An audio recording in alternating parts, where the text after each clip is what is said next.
pag-uusapan natin ngayon is about na may nararamdaman ba ang isang babae kung sexy ang suot na brief ng isang lalaki? Ayan, tanong sa atin ni Annie the Best. Pag-uusapan natin yan, pero bago yan, kung bago ka pa lang sa akin channel, please consider to like this video and subscribe my channel. Ako kasi, base sa aking experience, hindi ako nadadala sa sex and brief or ano. Mas nadadala ako kapag matambok yung pet.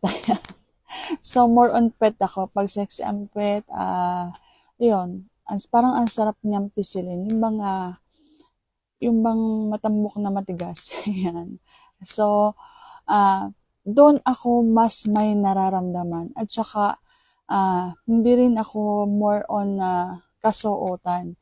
Kasi, doon ako parang may nararamdaman ako kapag medyo pawis yung lalaki.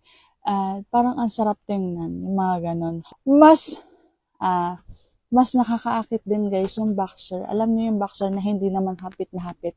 Yung boxer na akala mo short, yung may stripe yung mga ganon. So, kung may boxer kayong ganon, mas nakakaakit yun. So, parang ang luwag, parang ang sarap padaanin ng kamay doon sa ilalim ng hita.